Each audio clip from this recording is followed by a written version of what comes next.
locker room that just allowed you to come out in the second half and just start off with a 14-2 run? Coach emphasized stop worrying about everything else, and the only thing we should worry about is just going out and playing hard. So that was the main focus going into the second half, and being able to execute plays while we do that. So I feel like we did that in the second half. Yeah, I will also say same thing, and on top of all that, I have a feeling the guys, behind the scenes who didn't play much or, who didn't play at all, they came up and rally everybody together and say, like, we gotta get this W, man, or, be going down pat again.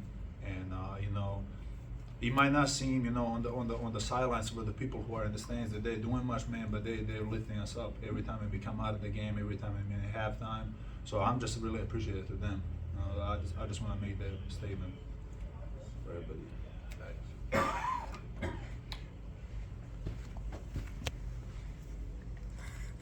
To both of you, just the connection that you two really had in the first half, just what does it say about the chemistry you guys have built on the court and just being able to find that extra pass?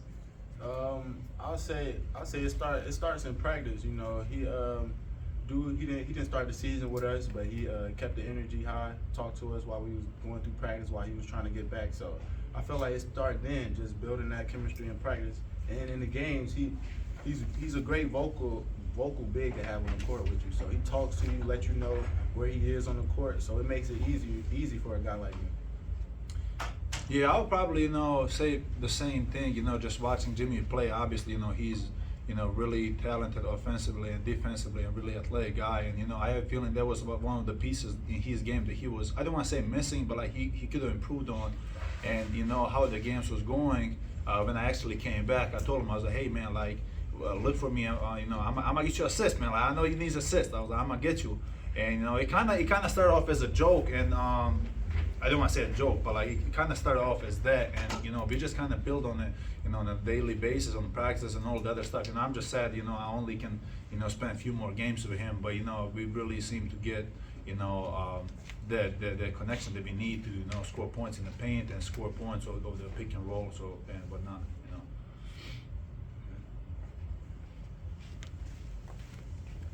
Dusan, what's it been like for you this season, coming back off the injury? And this isn't your high point for the season, but you had a really nice game tonight. You playing your best basketball right now?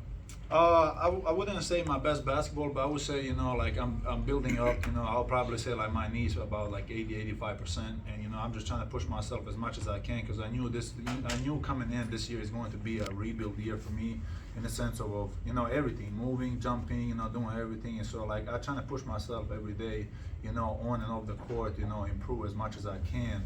But I would probably say that, like, my game is on incline, and, I'm trying to give this team as much as I can and, give us the best chance to win. So whatever the role is, like, I will fulfill it. Jimmy, coming in with only 4 games left in the regular season, still a lot to play for. Do you think this was a little bit of a statement win for you guys to win by the margin you did? I feel like it was pretty much a statement win, just because of the fact of the seedings. I know how the seedings and stuff is going, so I feel like this was a good win for us to get right with our seeding and have some momentum going into these next 3 games. So I feel like it was a great momentum booster for sure. Looking ahead, guys, to George Mason and the rest of the year, what's your mindset going to be heading into the last couple games, George Mason included next? And what do you guys tell yourselves after the game, after that amazing comeback you guys had in the second half after being down 3 the first half? I feel like going into these next games, it's just focusing on one game at a time, especially going into this A-10 tournament. So that's been the main focus, just one game at a time and locking in on defense. That's I feel like that's the main mentality that we have for these next couple of games. Yeah, I would probably say the same thing, and on top of all of that, I have a feeling it's for us it's bigger than just for a seeding, because like coming into the preseason, we was obviously ranked to finish second in the league, and we did not we did not have a start to be wanted, and like it's hard to come back from 0-5, especially in a conference like this, to come back, even compete for those spots for the A-10 tournament. So it's kind of like Jimmy said, like it's one of those things that like we are just focusing on the next game right now, and trying to build the momentum up to a tournament. Dusan, do you feel like you played well enough in this game that your teammates can't get on you about missing that dunk? I don't know, man. You know, I was, you know, they were obviously, you know, making fun of me even in the locker room when he came back. And, you know, I was kind of more mad at myself. You know, I should have gave Jimmy, you know, his 9 assists, but, you know, my bad, bro. Nah, he good.